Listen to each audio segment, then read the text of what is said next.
new US ownership of TikTok and the banning of minors from social media in Australia and Russia fully disconnecting from the normal internet in March 2026 are all examples of like one concept called digital sovereignty, which we cover every month here on my series Actually What's Happening, where we get away from breaking news and we talk about big global trends and topics. Like digital sovereignty is this idea that countries should control the infrastructure and also like the information that comes through their country. In the 90s, when the internet first was like sort of starting, there was this idea that like it could democratize information and everybody around the world could see the same things, which could really be great for a lot of things for humanity. But over time, different countries, starting with places like Singapore and then Cuba and North Korea, and then famously China, they all started to sort of like create their own versions of the internet. And there was this concept where kind of internet fragmentation or splintered internet theories began to emerge, where like depending on the country that you're in, you may get a different internet, right?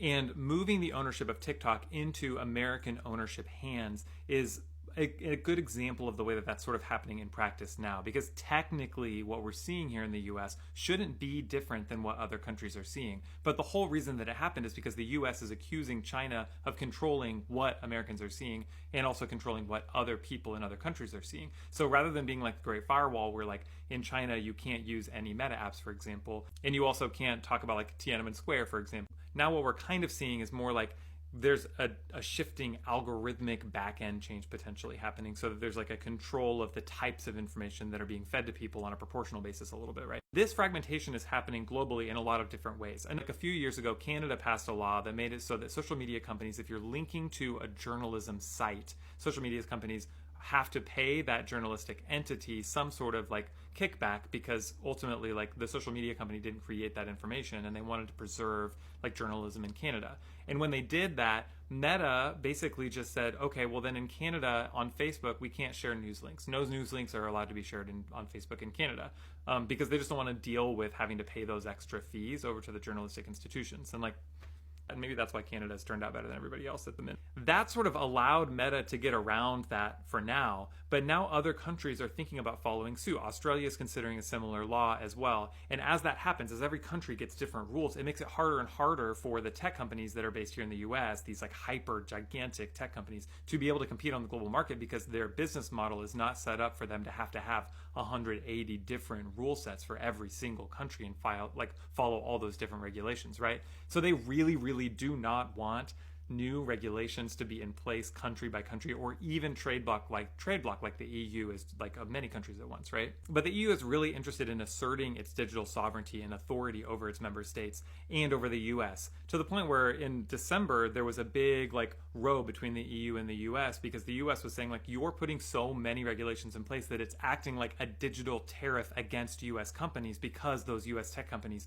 need to operate in the EU and can't, because of all these different like what the US is saying like are onerous regulations. And like you can see why the US would care about that, because like our stock market is basically held up by 7 companies and some hope and dreams in the future of AI. And so like if something happens that threatens those 7 companies, we're all in pretty big trouble, right? I mean, we could think about diversifying our economy and pulling back military spending to invest in infrastructure and public education, but that's like a whole different video. But the US is very interested in making sure that like we as citizens are not being subject to some government control who's trying to control the like information that we are seeing, unless it's them.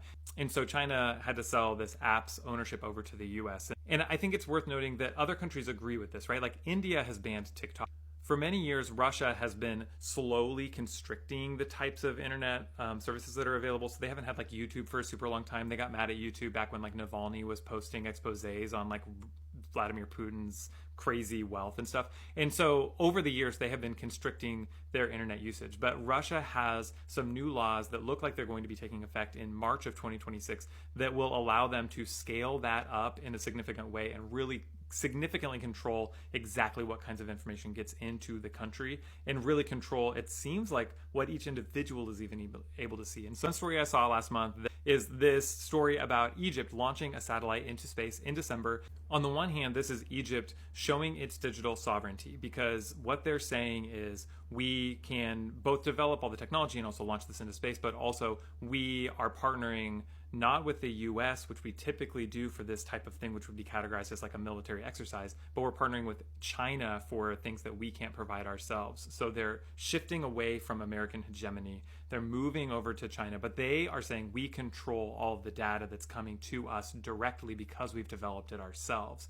And it's that digital sovereignty. They're launching it into space and claiming ownership of some of the space. And part of the reason that it's reported that they want to do this, although the official reason is to monitor climate change that's happening in Egypt, which is important. But part of the reason that is being reported is also because they want to monitor the water flows from the dam in Ethiopia that is being built, that's creating geopolitical tension and kind of creating the water wars that we talk about here as well a little bit, in the tension there in Africa. And so all these pieces are sort of coming together in this one story, which I find kind of crazy. But it's a good example of how digital sovereignty is not just about the splintering of the internet, but it's also about countries owning the technology and the technological know-how and not having to go through third parties like Egypt typically would do, where they would need to like go through sort of like the American military and diplomatic channels to get the information that they want to get in order to understand what's happening with the Nile's river flow. Instead, they own that themselves, and you can see why countries would want that, right? So that's what's happening with digital sovereignty this month. Let me know if you see other stories or if I missed anything.